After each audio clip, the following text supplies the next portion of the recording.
நமது இரட்சகராய இயேசு கிறிஸ்து நாமத்தில் உங்களுக்கு என்னுடைய அன்பின் வாழ்த்துக்கள்.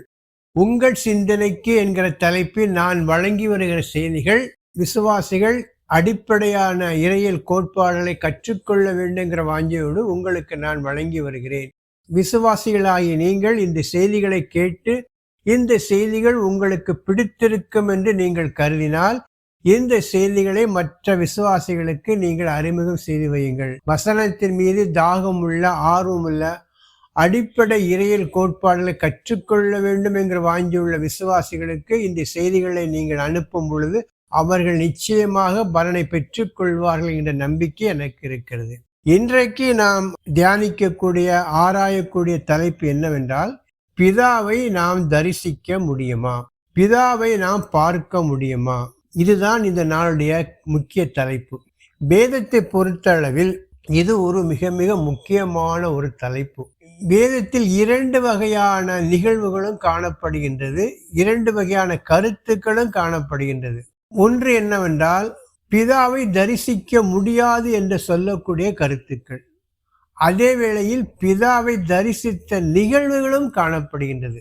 இந்த இரண்டையும் பேலன்ஸ் பண்ணி நான் எப்படி ஒரு கருத்தை உருவாக்க முடியும்? அதே நேரத்தில் கிறிஸ்தவத்தின் அடிப்படை கோட்பாடு, எல்லோரும் ஏற்றுக்கொள்ளக்கூடிய ஒரு பேசிக் இறையியல் கோட்பாடு என்னன்னா, பிதாவை நாம் தரிசிக்க முடியாது, பிதாவை நாம் பார்க்க முடியாது என்பதுதான் கிறிஸ்தவம் நம்பும் விசுவாசிக்கும் ஒரு அடிப்படை உபதேசம். பிதாவை நாம் ஒரு காலம் ஒருவனும் தரிசித்ததில்லை, இனிமேலும் தரிசிக்க போவதில்லை, பிதாவை பார்க்க முடியாது என்பதுதான் கிறிஸ்தவம் நம்புகிற, போதிக்கிற ஒரு கருத்து.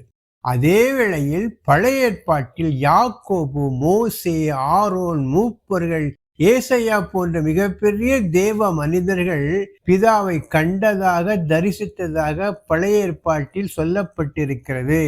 இந்த இரண்டையும் எப்படி பேலன்ஸ் பண்ண முடியும்? ஒரு பார்வை பிதாவை பார்க்கவே முடியாது என்று சொல்லக்கூடிய கருத்துக்கள் அநேகம் இருக்கிறது. அதே வேளையில் வேதத்தில் 44 இடங்களில் பிதாவை தரிசித்ததாக உள்ள சொல்லப்பட்ட நிகழ்வுகளும் காணப்படுகின்றன. அப்படி இருக்கும் பொழுது இந்த ஒரு முரண்பாட்டை எப்படி நாம் சரி செய்து கொள்ள முடியும்? இப்படி இருக்க பிதாவை தரிசிக்க முடியாது என்கிற கருத்தை, ஒரு உபதேசத்தை நாம் எப்படி ஆணித்தரமாக போதிக்க முடியும்? அதுதான் இந்த நாளில் உள்ள முக்கியமான ஒரு தலைப்பு. பிதாவை தரிசிக்க முடியுமா? பழைய ஏற்பாட்டு சொல்லப்பட்ட நிகழ்வுகளையும் அதற்கு மாறாக பார்க்க முடியாது என்று சொல்லப்பட்ட கருத்துக்களை இணைத்து ஒரு புதிய ஒரு கருத்தை எப்படி நாம் உருவாக்க முடியும் என்பதை பற்றி இப்பொழுது சுருக்கமாக பார்க்கலாம். புதிய ஏற்பாட்டில் பிதாவை காண முடியாது என்று சொல்லக்கூடிய 4 வசனங்களை பார்க்கலாம். குறிப்பாக யோவான் 1:18, யோவான் 5:37, 1 தீமோத்தேயு 6:16, 1 யோவான் 4:12. முதலாவதாக யோவான் 1:18 பார்க்கலாம். தேவனை ஒருவனும் ஒரு காலும் கண்டதில்லை, பிதாவின் மடியில் இருக்கிற ஒரே பேரான குமாரனே அவரை வெளிப்படுத்தினார். தேவனை ஒருவனும் ஒரு காலும் கண்டதில்லை. இது யார் சொன்ன வார்த்தைனா, யோவான் ஸ்நானகன். தேவனை ஒருவனும் ஒரு காலும் கண்டதில்லை. அதற்கு பிறகு நாம் பார்க்கக்கூடிய வசனம் யோவான் 5:37. இதுல என்ன சொல்லப்பட்டிருக்கின்றால், இது ஆண்டவராய் இயேசு கிறிஸ்து சொன்ன வார்த்தை. அவருடைய ரூபத்தை கண்டதில்லை, நீங்கள் ஒரு காலம் அவர் சத்தத்தை கேட்டதும் இல்லை, அவர் ரூபத்தை கண்டதும் இல்லை. இது சொன்னவர் யார் என்றால் ஆண்டவராய் இயேசு கிறிஸ்து. பிதாவை யாரும் கண்டதாக, அதுவரைக்கும் கண்டதாக யாரும் சொல்லப்படவில்லை. அடுத்ததாக 1 தீமோத்தேயு 6:16. ஒருவராய் சாவாமை உள்ளவரும் சேரக்கூடாத ஒளியில் வாசம் பண்ணுகிறவரும் மனுஷரில் ஒருவரும் கண்டிராதவரும் காணக்கூடாதவருமாய் இருக்கிறவர். இதுல என்ன சொல்லப்பட்டிருக்கின்றால், அவர் சேரக்கூடாத ஒளியில் வாசம் பண்ணுகிற தேவன், ஒருவரும் கண்டிராதவர், காணக்கூடாதவருமாய் இருக்கிறார் என்கிற வார்த்தை தெளிவாக சொல்லப்பட்டிருக்கிறது. அடுத்ததாக 1 யோவான் 4:12. இதுல இன்னும் தெளிவா இருக்கு. தேவனை ஒருவனும் ஒருபோதும் கண்டதில்லை. இப்படியாக அருமையான வசனங்கள்லாம் தேவனை கண்டதில்லை, ஒருவனும் பார்த்ததில்லை, காணப்போவதும் இல்லை, சேரக்கூடாத ஒளி வாசம் பண்ணுகிற என்று தேவனை பார்க்க முடியாது, பார்த்ததில்லை என்று சொல்லக்கூடிய வசனங்கள் புதிய ஏற்பாட்டில் 4 இடங்களில் வருகிறது. அடுத்தபடியாக பழைய ஏற்பாட்டிலையும் பிதாவை தரிசிக்க முடியாது என்று சொல்லக்கூடிய இடங்கள் 4 காணப்படுகின்றது. யாத்ராமம் 33:20, யாத்ராமம் 33:22-23, உபாகமம் 4:12, உபாகமம் 4:15-16. இந்த 4ஐயும் சுருக்கமாக பார்க்கலாம். யாத்ராமம் 33:20 பார்க்கும் பொழுது, நீ என் முகத்தை காண மாட்டாய், ஒரு மனுஷனும் என்னை கண்டு உயிரோடு இருக்க கூடாது என்றார். என் முகத்தை காணக்கூடாது, அதை பார்த்தால் யாரும் உயிரோடு இருக்க முடியாது என்கிற கருத்து இந்த வசனத்தில் இருக்கிறது. பார்க்க முடியாது, பார்த்தவன் உயிரோடு இருக்க முடியாது. அடுத்தது யாத்ராமம் 33:22-23.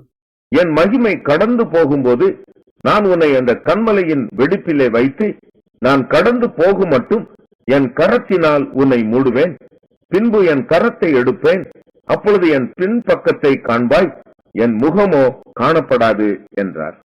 அதுல மோசேக்கு என் மகிமையை நீ பார்க்க முடியாது, என் முதுகை வேண்டுமானால் பார்க்கிறாய், என் முகத்தை நீ பார்க்க முடியாது என்று இந்த இடத்துல முழுமையான பிதாவை தரிசிக்க முடியாதுங்கிற கருத்தை சொல்கிறார்.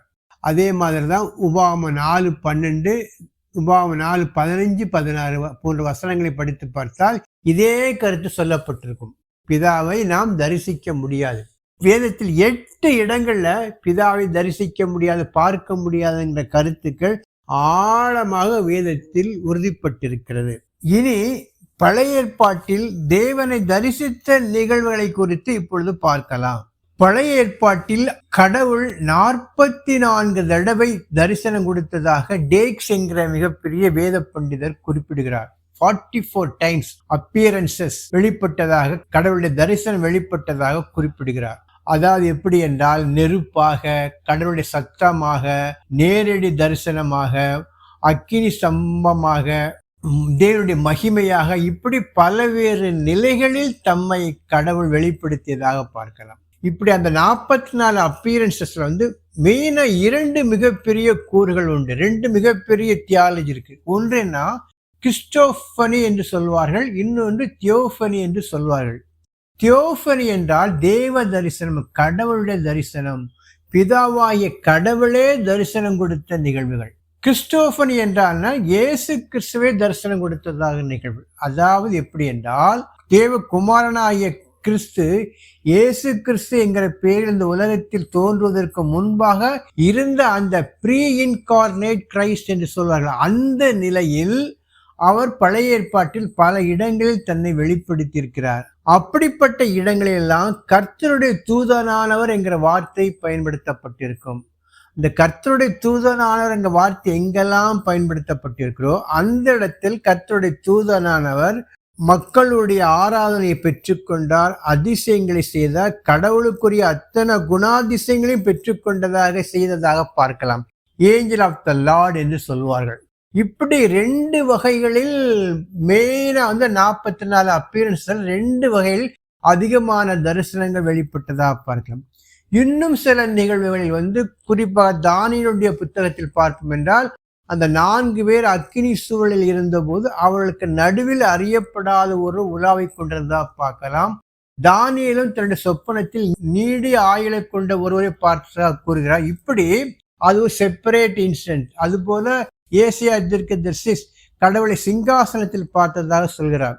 இப்படி பல்வேறு நிலைகளில் பல்வேறு வகைகளில் கடவுள் தன்னை வெளிப்படுத்தி இருக்கிறார். மெயின் பாயிண்ட் என்ன? கிறிஸ்டோபனி, தியோபனி, கடவுளுடைய உருவமாகவும் இயேசு கிறிஸ்துவின் வடிவமாகவும் தன்னை வெளிப்படுத்திய நிகழ்வுகள் தான் இந்த 44 appearances முக்கியமானதாக காணப்படுகின்றது. அதை குறித்து இப்பொழுது ஒரு சில நிகழ்வோடு நாம் பார்க்கலாம். ஆதியாகம புத்தகத்தில் தேவன் தரிசனம் கொடுத்த நிகழ்வுகளை இப்பொழுது சுருக்கமாக பார்க்கலாம். ஏதேன் தோட்டத்திலேயே கடவுளுடைய சத்தத்தை ஆதாம் ஏவாள் கேட்டதாக பார்க்கலாம். அடுத்தபடியாக 12வது அதிகாரம் 7ஆம் வசனத்தில் ஆபிரகாமுக்கு தேவன் தரிசனம் கொடுத்ததாக பார்க்கலாம். கர்த்தர் ஆபிரகாமுக்கு தரிசனமாகி, உன் சந்ததிக்கு இந்த தேசத்தை கொடுப்பேன் என்றார். அப்பொழுது அவன் தனக்கு தரிசனமான கர்த்தருக்கு அங்கே ஒரு பலிபீடத்தை கட்டினான். பிறகு ஆதியாகம புத்தகம் 32வது அதிகாரம் 24 முதல் 30 வரை உள்ள வசனங்களில் யாக்கோபு ஒரு மனிதனோடு போராடியதாக சொல்லப்பட்டிருக்கிறது. இந்த நிகழ்வையும் நாம் எப்படி எடுத்துக்கொள்ள வேண்டும் என்றால் தியோபேனியுடைய ஒரு நிகழ்வாகத்தான் எடுத்துக்கொள்ள வேண்டும். யாக்கோபு கடவுளை தரிசித்த நிகழ்வாகத்தான் நாம் கருதி கொள்ள வேண்டும் என்று வேத அறிஞர்கள் கூறுகிறார்கள். அடுத்ததாக ஆபிரகாமும் சாராளும் 3 நபர்களுக்கு விருந்து கொடுத்த நிகழ்வை பற்றி 18வது முதல் 33 வரை உள்ள வசனங்களை பார்க்கும் பொழுது அந்த 3 நபர்களில் ஒரு கடவுள் என்று அறிந்து கொள்ளலாம். இப்படி ஆதியாகம புத்தகத்தில் பல நிகழ்வுகள் சுட்டி காட்டப்பட்டிருக்கு. அடுத்தது யாத்ராகம புத்தகத்தில் பார்க்கும் பொழுது கடவுள் மோசேக்கு முச்செடியில் இருந்து தரிசனம் கொடுத்ததாக பார்க்கலாம். இதை விட முக்கியமான நிகழ்வு என்னவென்றால் யாத்ராகம புத்தகம் 24வது அதிகாரம் 9 முதல் 11 வரை உள்ள வசனங்களில், குறிப்பாக 10வது வசனத்தில் ஆரோன், மோசே, நாதாப், அபியூ மற்றும் 70 பேர் கடவுளை தரிசித்ததாக பார்க்கலாம். அடுத்ததாக யாத்ராகம புத்தகம் 13வது அதிகாரம் 21, 22 பார்க்கும் பொழுது கடவுள் இஸ்ரவேல் ஜனங்களை வனாந்திரத்தில் மேகத்தூணாக நின்று அக்கினி தூணாக நின்று அவர்களை வழி நடத்தினார், அவர்களுக்கு முன்பாக சென்றார் என்கிற ஒரு காரியத்தை பற்றியும் சொல்லப்பட்டிருக்கிறது. அப்போ அக்கினி தூணாக மேகத்தூணாக அவர்களுக்கு கடவுள் தன்னை தரிசனம் கொடுத்தார் என்றுதான் புரிந்து கொள்ள வேண்டும். இதுவும் ஒரு அப்பியரன்ஸ் தான். அடுத்ததாக யாத்ராகம புத்தகம் 33வது அதிகாரம் 18 முதல் 23 வரை உள்ள வசனங்களில் பாறையின் வெடிப்பில் இருந்து கடவுளை பின்புறத்தை மோசே பார்த்ததாக நாம் அறிந்து கொள்ளலாம். இதை தவிர பிற்காலத்தில் பார்க்கும் பொழுது ஏசாயா 6வது அதிகாரம் 1வது வசனத்தில் ஏசாயா தீர்க்கதரிசி கடவுளை சிங்காசனத்தில் வீற்றிருப்பவராக பார்க்கிறார். தானியேல் தீர்க்கதரிசன புத்தகத்தில் 7வது அதிகாரம் 9-10 பார்க்கும் பொழுது சொப்பனத்தில் நீடிய ஆயுள் உள்ள ஒருவரை பார்த்ததாக குறிப்பிடுகின்றார். அதை தவிர இன்னொரு இடத்தில் 4 பேரை அக்கினி சூளையில் போட்டிருக்கும் போது அவர்கள் நடுவில் ஒருவர் உலாவியதாக பார்க்கலாம். இதுவும் ஒரு தரிசனம்தான். இறுதியாக யோபுடைய புத்தகத்தில் பார்க்கும் பொழுது யோபுவுக்கு பெருங்காற்றிலிருந்து பேசியதாக கடவுள் பேசியதாக பார்க்கலாம். இறுதியாக 42:6 டைரக்டாவே யோபுவோடு தேவன் பேசியதாக பார்க்கலாம். இவைகள் எல்லாம் அப்பியரன்சஸ் தான். இந்த வகையில் பழைய ஏற்பாட்டில் பல இடங்களில் தன்னை கடவுள் வெளிப்படுத்தி இருக்கிறார். தன்னை முழுவதுமாக வெளிப்படுத்தாவிட்டாலும் பகுதி பகுதியாக பலவித நிலைகளில் தேவன் வெளிப்படுத்தி இருக்கிறார். இதுவரைக்கும் தேவனை தரிசிக்க முடியாது என்று வேதத்தில் சொல்லப்பட்ட வசனங்களையும் தரிசித்த நிகழ்வுகளையும் குறித்த காரியங்களை பார்த்தோம். இதை எப்படி மேட்ச் பண்ணி இணைத்து கடவுளை தரிசிக்க முடியாது என்கிற கோட்பாட்டை வேத வல்லுநர்கள், நம்முடைய முன்னோர்கள், இறையியல் வல்லுநர்கள் ஆணித்தரமாக கூறுகிறார்கள் என்கிற கருத்தை குறித்து அடுத்த பதவியில் பார்க்கலாம். எப்படி தேவனை தரிசிக்க முடியாது என்கிற கருத்தை நான் எப்படி வலியுறுத்துகிறோம் என்பதை பற்றியுள்ள காரியத்தை அடுத்த செய்தியில் பார்க்கலாம். இந்த செய்தி உங்களுக்கு பிடித்திருக்கும் என்றால் லைக் கொடுங்க, கமெண்ட் பண்ணுங்க. இதை பற்றியுள்ள விமர்சனங்களை நீங்கள் யூடியூபில் பதிவிட்டால் நலமாக இருக்கும். கடவுள் உங்களை ஆசீர்வதிப்பாராக. ஆமென்.